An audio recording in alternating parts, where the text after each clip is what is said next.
nous avons la bonne habitude de prier régulièrement, j'espère. Et c'est vrai que la persévérance dans la prière, c'est un sujet qui est important aux yeux de Paul.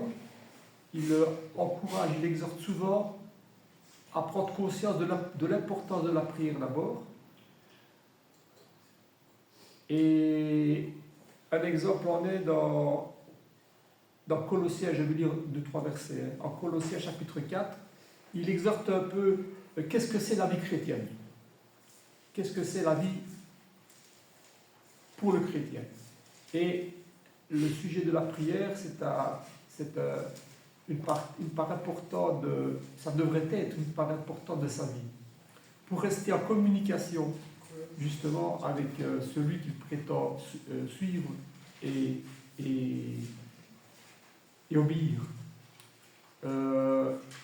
Mais ce n'est pas seulement, Paul dit, ce n'est pas seulement pour vous que vous devez prier, mais c'est aussi pour l'autre.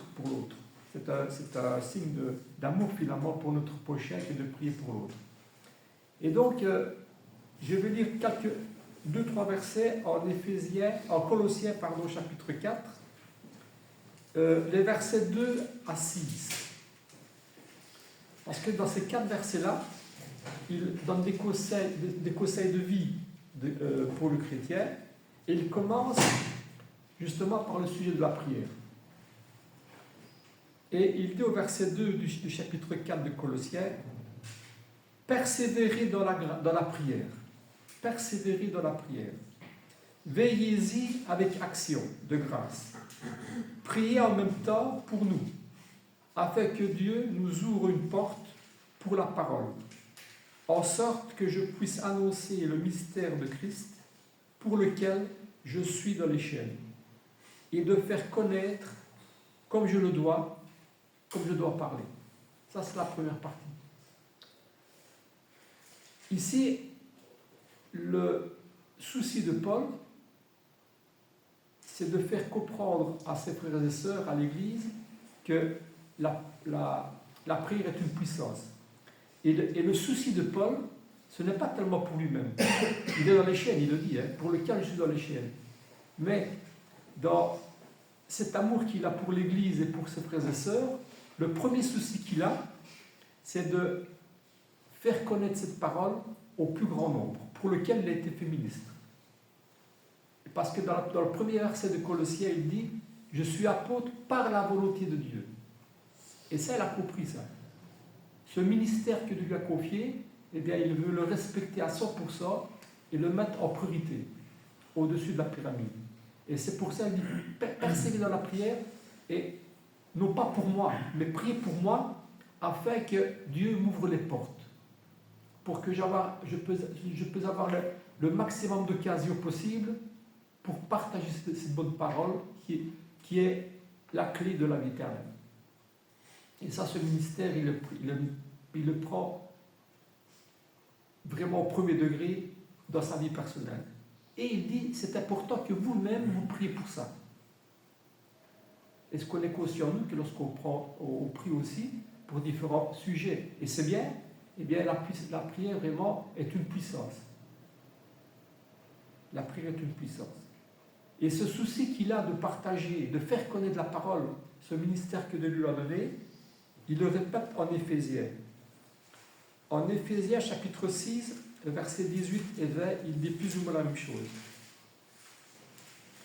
Il dit « Faites en tout temps, par l'Esprit, toutes sortes de prières et de supplications. Veillez à cela avec une entière persévérance. » Donc il insiste. C'est vrai que parfois, est-ce qu'on a envie de prier? Il faut que je prie quand même, le jour se lève, il faut que je prie. Et parfois, eh bien, on doit persévérer pour avoir cette habitude de la prière. Ça vous est arrivé, ça m'arrive parfois. Non, il faut que je le fasse, il faut que je le fasse. Et je perds la conscience que finalement, c'est une grande bénédiction et c'est vraiment une priorité que nous devons avoir pour entrer en communication avec Dieu pour différents sujets de prière. Il dit persévérer à la prière. Verset 18. Veillez à cela avec une entière persévérance et priez pour tous les saints. C'est un sujet de prière. Priez pour tous les saints. Priez pour moi. Paul, est-ce que c'est un peu orgueilleux ce que tu dis là?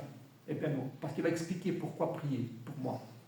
Priez pour moi afin qu'il me soit donné, quand j'ouvre la bouche, de faire connaître hardiment et librement le mystère de l'Évangile, pour lequel je suis ambassadeur dans les chaînes. Et que j'en parle avec assurance, comme je dois en parler. Et il a parlé avec assurance, Paul. Il ne prie pas tellement pour ses chaînes. Il ne prie pas tellement. Il prie afin que Dieu donne les occasions, que même dans les chaînes, eh bien, Dieu lui ouvre les portes afin qu'il annonce la bonne nouvelle. Pour le ministère qu'il lui a donné. Il est apôtre par la volonté de Dieu. Donc c'est vraiment, encore une fois, l'exemple qu'on voit en Paul.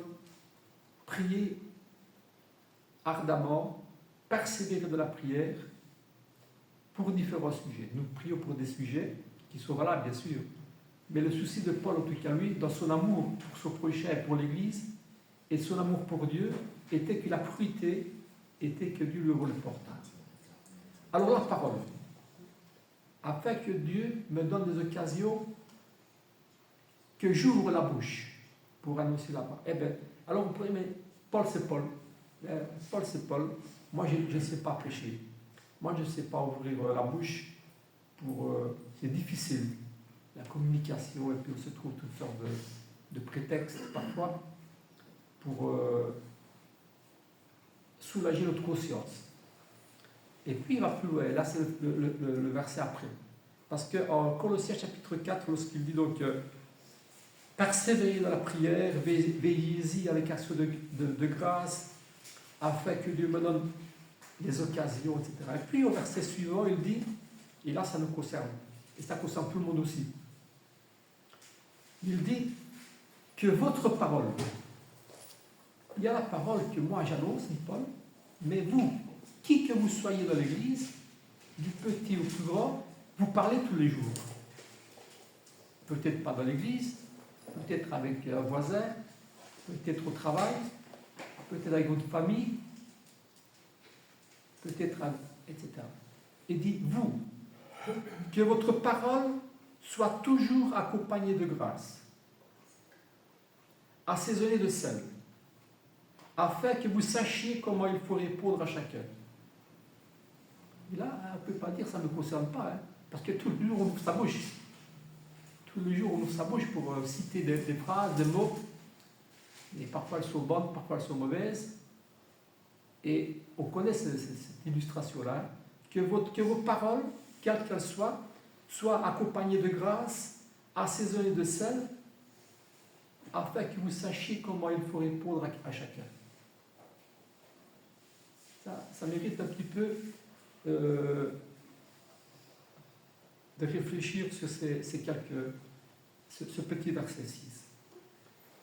Il y a dans la parole de Dieu, dans l'Ancien Testament et dans le Nouveau Testament, des choses qu'on apprend puisqu'on prétend suivre et à obéir à Dieu et croire ce message que Jésus-Christ est venu nous apporter de la part de son Père, eh bien, on va essayer de mieux connaître ce Dieu que nous servons. Et dans la parole, il dit, il y a des choses que je hais dans les paroles. C'est intéressant pour nous. Parce que lorsqu'on dit des choses que lui n'aime pas, eh bien, on déplaît à Dieu. On fait le contraire d'obéir à Dieu. C'est de désobéir à Dieu. C'est ça que ça veut dire. Eh bien, la parole, Dieu a pris la peine de nous faire connaître des choses. Il y a une multitude de choses qu'il hait. Par exemple, la semaine passée, je sais que hier, la semaine passée, on parlait non, je ne vais même pas parler. Et je vais citer quelques sujets, quelques paroles que Dieu haït. Il hait, avec le H. Et Par exemple, je vais me baser sur des passages de proverbes. Tu disais tous les proverbes. C'est les proverbes que tu disais tantôt. Moi, non. Les psaumes. So, Ah, psaumes. Eh bien, dans les proverbes, il y a, on va retenir ça, des choses que Dieu haït. Pourquoi? Afin que nous ne pratiquions pas. C'est déjà intéressant. Parce que parfois, il vaut mieux se taire que de parler, de dire des choses mauvaises. Eh bien, c'est le cas ici. Si jamais vous êtes tenté de dire des choses comme ça, taisez-vous. Taisons-nous. Et c'est quoi ces choses? Eh bien, la première chose se trouve en Proverbe chapitre 6. Je vais le lire assez rapidement. En Proverbe chapitre 6,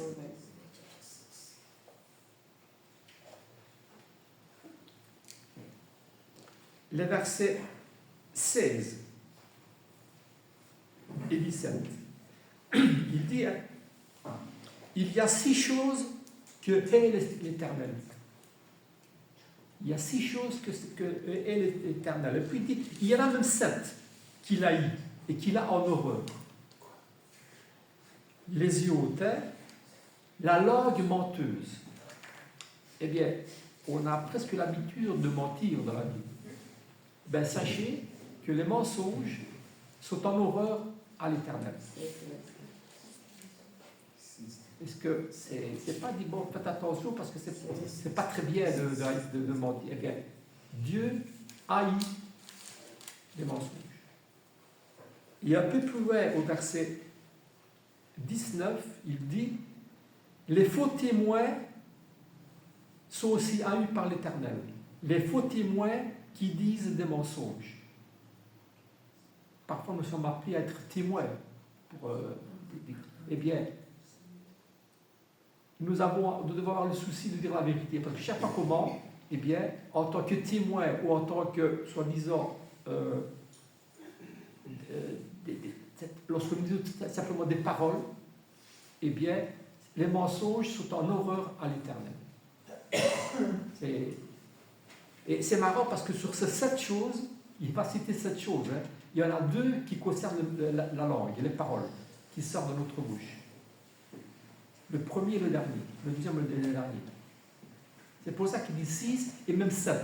C'est pour revenir sur le mensonge. C'est pour dire l'importance des paroles mensongères qui sortent de notre bouche, aux yeux de l'Éternel. Nous, c'est anodin. On ne m'a pas vu, personne ne saura que j'ai dit quelque chose qui n'est pas vrai, mais Dieu l'entend. Dieu est la langue menteuse. Dieu est les paroles. Ça se trouve, je vais lire simplement donner le sujet. On ne va pas prendre le temps de prendre tous les versets. C'est en Proverbe chapitre 11, verset 13. Il dit encore quelque chose d'assez anodin pour nous, mais qui est en horreur à l'Éternel. Il est la langue menteuse, et au chapitre 11, verset 13, il dit, il haït ceux qui dévoilent les secrets. C'est intéressant quand même. Et, Arthur, je vais dire une chose, mais c'est entre nous. Je te demande de tenir le secret. Et puis Arthur, il va raconter le secret à son ami, qui va raconter à quelqu'un d'autre. Eh bien, Dieu prend la peine de dire, je hais les personnes qui ne savent pas tenir le secret, qui dévoilent le secret. C'est intéressant quand même. Donc évitons d'agir comme ça, de parler avec des mots qui dévoilent les secrets que quelqu'un nous aurait confiés. Ça peut paraître encore anodin, mais Dieu prend la peine de le mettre dans sa parole. Troisième exemple, Dieu haït les paroles dures, les paroles qui sont dites sans amour. On le retrouve aussi dans le Nouveau Testament, hein. Vous en connaissez. On va lire par exemple toujours dans les psaumes, le chapitre 15, verset 1. Il dit, une réponse douce calme la fureur, calme les disputes, les problèmes. Mais une parole dure excite la colère. Ça veut dire que la même parole peut être dite avec amour, avec douceur, ou avec dureté, avec méchanceté. Et d'un côté, le fruit de ça sera le dialogue, et de l'autre côté, ce sera la dispute. Simplement le fait de prononcer, de dire la parole. Une parole douce calme la fureur, mais une parole dure excite la colère.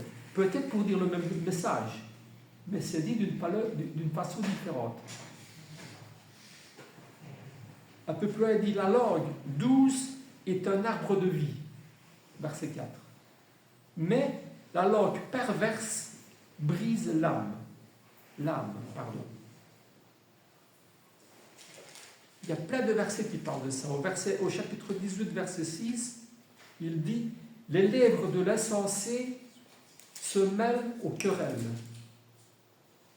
et sa bouche provoque des coups. » Voilà. Tout ça, c'est la puissance de la langue. Pas seulement des mots, mais de la façon de les prononcer. Avec amour, avec édification, ou avec orgueil et dureté ou méchanceté. Tout ça, Dieu le dit. Je hais ces choses-là. Et pour nous, ça nous aide. Nous, c'est tous les jours. On peut dire, on essaye d'éviter, mais en prenant conscience, sinon ça devient une habitude de parler d'une façon négative. La langue menteuse, il est ceux qui dévoilent les secrets. Il est des paroles dures qui se prononcent sans amour, qui détruisent. Il est aussi, et c'est un peu particulier, ceux qui rappellent les discours pour rappeler la faute. Il dit, vous savez, moi je suis chrétien, je veux lui pardonner, mais je n'oublierai pas. Hein. Ça veut dire ça. Je te pardonne, mais je n'oublierai pas. Hein. Eh bien, c'est pas ce que Dieu demande. Heureusement que Dieu ne nous a pas pardonné comme ça. Il dit je pardonne vos péchés et elles sont jetées au fond de la mer pour dire que les péchés sont pardonnés par le sang du Christ. Et on n'en parle plus. À condition qu'ils ne se renouvellent pas, bien sûr. Hein. Et c'est toujours dans les psaumes au chapitre 17, verset 9. Si vous voulez, on va lire le verset. Proverbe, 17, verset 9. Psaume 17, Proverbe, décidément, parce que tu as lu ça. 17, verset 9. Il dit, celui qui couvre une faute cherche l'amour. Et celui qui rappelle dans ses discours divise les amis. Mais aussi pour moi, hein, si je rappelle la faute, eh bien, je divise finalement la relation avec la personne elle-même. Parce qu'il a dit, ben, finalement, il n'y a pas d'amour entre nous. Il n'y a pas de pardon. Parce que des fautes, on en fait toujours. Mais il dit, pardonner, c'est pardonner. Et Dieu haït la personne qui dit, justement, ouais, je vais te pardonner, mais c'est pas parce que je vais te rappeler ce que tu m'as fait. Voilà, ça c'est des choses que Dieu haït. Donc dans nos paroles à nous, de tous les jours, parce que personne on pratique ces paroles-là tous les jours. Et puis Dieu haït encore, on pourrait en citer beaucoup d'autres. Hein. Il dit aussi dans les Proverbes, Dieu haït ceux qui se louent. J'ai envie de dire bonjour Monsieur Trump. Dieu haït ceux qui se louent. Mais parfois je me loue aussi. J'espère que je ne le fais pas trop souvent. J'espère qu'on ne le fait pas trop souvent, on va dire. Hein. On va se mettre tous en même. Dieu haït n'aime pas ceux qui se louent. C'est quoi ça? Se vanter, c'est l'orgueil de la personne. Parce que c'est le contraire de l'humilité que Jésus-Christ est venu nous montrer. Il y a un dicton qui dit « On est humble jusqu'au moment où on se croit humble. » Si jamais je suis humble, comme Jésus nous l'a montré, mais jamais il a dit ça. Il a enseigné l'humilité.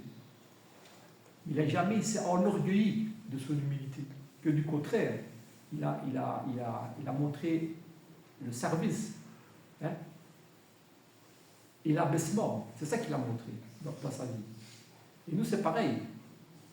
Si dans les mots qu'on prononce, les paroles, on dit, ben, moi je suis vraiment un brave garçon, hein, gentil garçon, je fais ça, et puis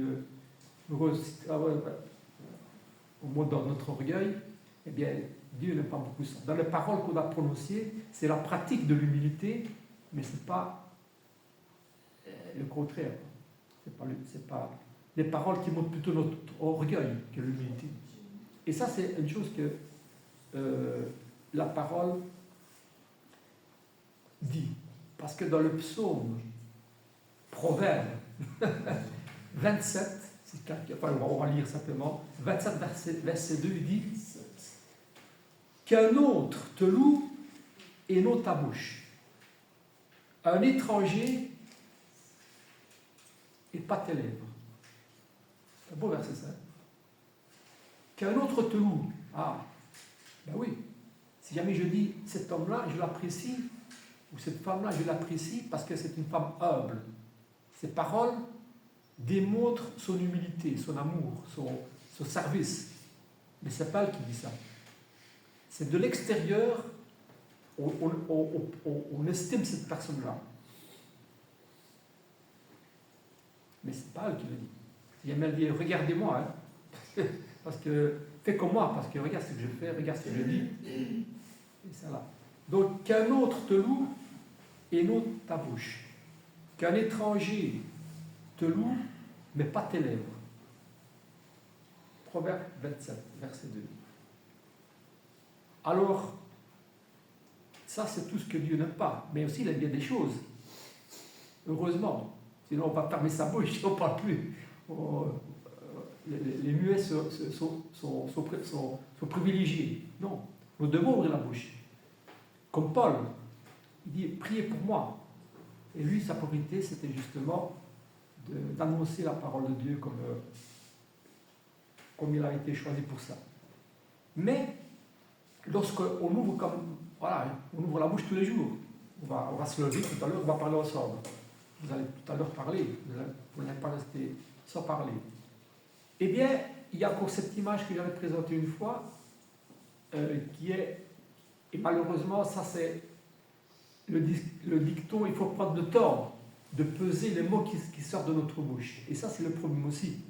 On précipite trop nos débits de parole, sans peser les conséquences de nos paroles. Toutefois, il est trop tard lorsqu'on l'a dit. Et il y a une image qui était donnée par l'image du tamis, parce qu'elle dit l'image de tourner 7 fois sa langue dans sa bouche, comme ça, ça je vais le dire, ça je ne vais pas le dire, parce que ça c'est négatif, ça va faire des dégâts, et ça je vais le dire parce que après je réfléchis, j'ai le temps, ça je vais le dire parce que c'est édifiant. C'est édifiant. Eh bien, en gros, l'image du tamis, c'était les paroles qu'on passe au tamis pour filtrer les paroles, et qui disait on doit se poser trois questions. D'abord, ce que je vais dire, est-ce que les paroles que je vais dire sont vraies? Est-ce que ce n'est pas des bêtises, des mensonges? Parfois, et c'est trop tard, hein, je dis, on vous dit, ça c'est pas vrai ce que je dis là. Mais c'est tellement dans l'élan, on a des mensonges. il y a un mensonge. C'est des choses que Dieu n'aime pas. Est-ce que la parole qui sort de votre bouche, de notre bouche, est vraie? Est-ce que c'est la vérité? Dieu nous demande de prier pour que nous ayons la sagesse qui vient de lui, afin que nous sachions ce qui est vrai, ce qui n'est pas vrai. Ce qui est bon, ce qui n'est pas bon. Eh bien, c'est ça. Est-ce que les paroles qui sortent de notre bouche sont vraies? Et ce qui est vrai, c'est des paroles qui viennent justement de la bouche de Dieu. Est-ce que la parole qui sort de notre bouche sont bien?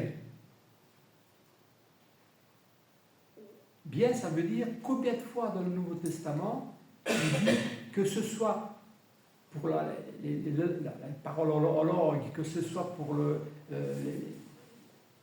tout ce que nous disons dans la vie, est-ce que ça sert, ou dans l'Église, est-ce que ça va édifier? Est-ce que ça va construire? Ou ça va casser? Les paroles, c'est puissant. Hein? Lisez encore Jacques. Hein? Les paroles est une puissance qui peuvent bénir ou qui peuvent bondir. Apporter une bénédiction ou apporter quelque chose de tout à fait négatif. Les paroles, on ne se rend pas compte, hein, mais ça peut faire vraiment... Parfois, les paroles ont amené à des guerres, hein, parce que tellement c'est puissant. Est-ce que la parole est vraie? Est-ce que la parole est bonne? Est-ce que la parole est utile? Parce que parfois, eh bien, on parle pour rien. Dans le sens où il vaut mieux se taire que de parler. Parfois, il vaut mieux se taire que de parler, parce que ce que je vais dire n'est pas utile, ça ne sert à rien. C'est pour parler, comme on dit, parler pour faire du vent. Ben, il vaut mieux parler pour de bonnes choses que de parler pour rien. Sinon, je ne veux pas l'entendre. Dirait l'Éternel.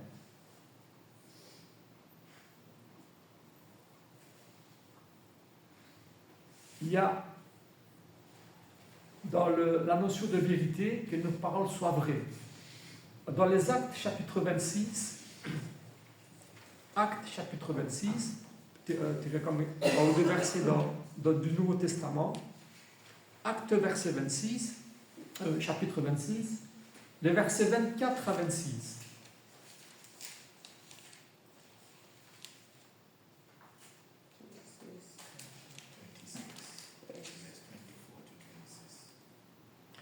C'est Paul qui est devant Agrippa, et à un moment donné, il explique, il lui dit, écoute, les prophètes et Moïse ont déclaré devoir arriver, justement que Christ allait venir, les témoignages de l'Ancien Testament, etc., qu'il devait souffrir et qu'il devait ressusciter le premier d'entre les morts. Etc. Ça, c'est ce qui précède. Et puis, au verset 24, il dit, comme il parlait ainsi pour sa justification, Festus dit à haute voix, tu es fou, Paul. Ton grand savoir te fait déraisonner. Et Paul répond, je ne suis pas fou. Très excellent, Festus, dit Paul. Ce sont au contraire des paroles de vérité et de bon sens que je prononce. Et le roi, instruit de ces choses, etc., etc. Ça, c'est un exemple que je cite parce que Paul, que ce soit devant l'Église, que ce soit à l'extérieur, mais à l'extérieur même devant ceux qui le persécutaient, eh bien, il me donne des exemples de paroles de vérité. Il dit, ce sont des paroles que je dis de vérité. Et nous aussi, on doit apprendre à sortir de notre bouche des paroles de vérité. En évitant les paroles qu'on ne doit pas, justement, dire, et en recherchant des paroles de vérité. Des paroles qui sont passées dans le tamis pour voir si elles sont vraies. Et ensuite, comme le dit encore Paul, qu'il ne sorte de votre bouche aucune parole mauvaise. Mais, s'il y a lieu, quelques bonnes paroles qui servent à l'édification et à communiquer une grâce à ceux qui l'entendent. Ça, c'est en Éphésiens chapitre 4, verset 29. Qu'ils ne sortent de votre bouche. Ça veut dire que les autres, on doit les éviter. Qu'ils ne sortent de votre bouche que des paroles qui servent à l'édification, à édifier, à faire grandir. Et ça, parfois, il faut tourner 7 fois la langue dans notre bouche pour sélectionner ces paroles-là. Et qui communiquent une grâce à ceux qui l'entendent.